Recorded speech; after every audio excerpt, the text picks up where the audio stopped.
channel. I am Dr. Deepanshi and welcome all the veterinary students, all my veterinary friends, all the veterinarians all over the world who are watching me right now. So today we'll be talking about vomiting and I'm back with my notes, and today we're going to learn about vomiting. Vomiting is often considered as a very simple or a very normal symptom, and often it is ignored with multiple amount of drugs. So we will read in detail how to manage a vomiting condition. Vomiting, we will see the causes, we will see the differentials, and we will see the types, and according to which the treatment protocol that we have to take. Okay.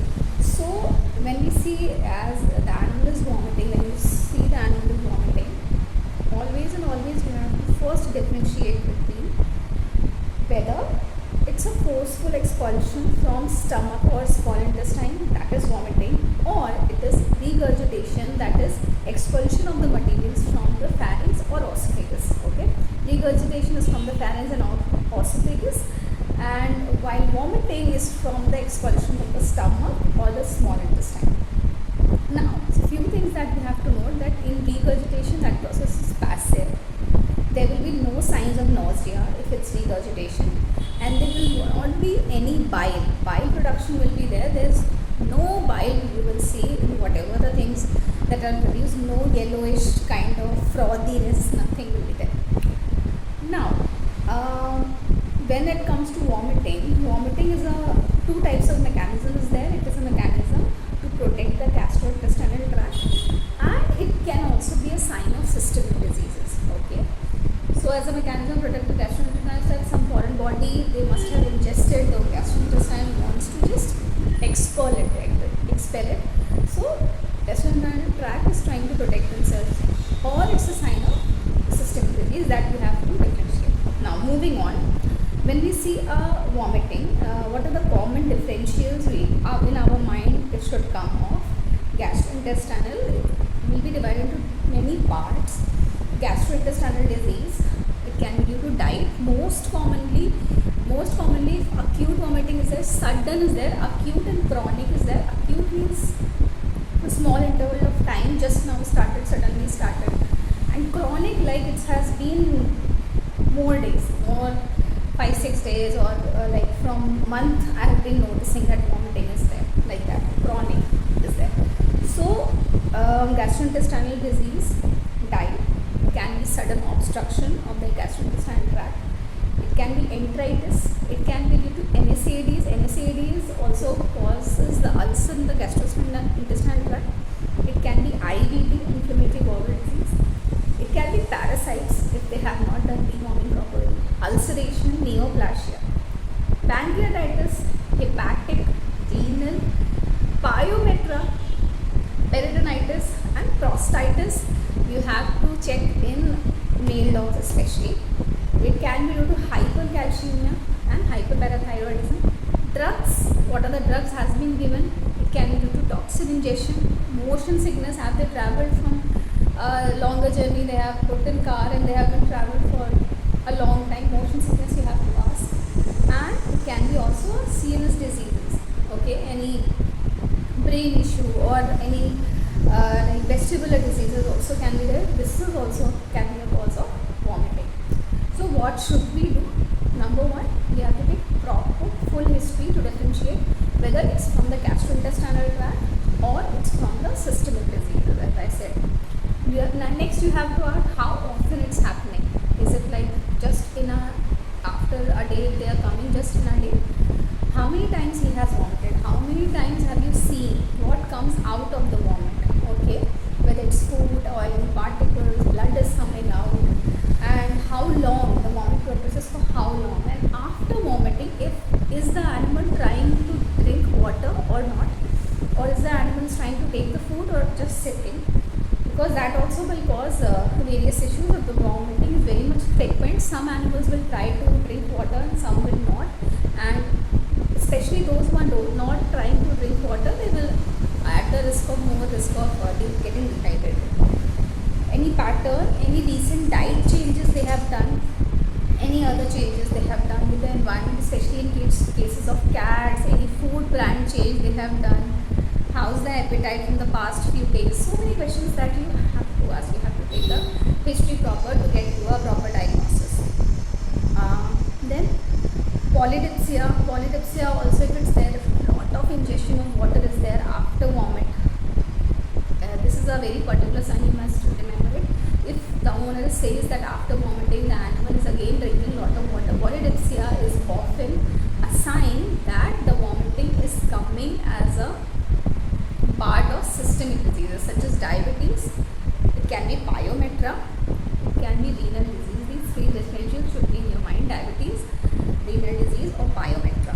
Okay, these all indicate it's a sign of systemic disease. Ask about any medicines they have given, any home medicines, sometimes paracetamol. They may have given any toxins it has ingested. They may have went outside, or any insect and all they have ingested. And if blood is there or not in the vomit, that you have to notice. And if you notice a non-productive retching, that every time animal is retching but nothing is coming out, and some other symptoms, as you know, the owner will say, I have taken them after food, I have taken for the long walk, and continuously retching is there, immediately you have to think that it's a GDV or what it is. Okay, it's a case of GDV. Next, what you have to do, you have to palpate the abdomen properly, palpate nicely, okay, how it is, how the contour is there, and palpate what are the things is going on. Then examine the mouth. Okay, if in mouth there is any tooth injuries there, or any ulcers are there which are irritating them, especially in cats, if you check the mouth, in cats or dogs, sometimes the fish hook or some thread will be stuck around the base of the tongue, which will be there, which will let them again and again vomit. Okay, that you have to check. Then prostate gland you have to check in male dogs if enlargement is there. So majority of the cases, if acute vomiting is there, as already I explained you, acute, that is started suddenly. So acute vomiting is there, it is mostly occurred by diet. They have done a recent diet changes there, they have started giving a low quality treat or low quality food, because of which the vomiting is occurring. If not that, then you have to check for the foreign bodies, or it can be a pancreatitis, for which we have to check the amylase secretion.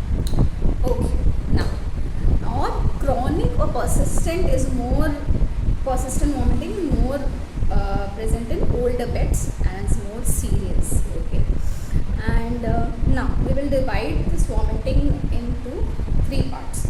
Three types will be there. First is the mild acute, second is the severe acute, and third is the severe and chronic.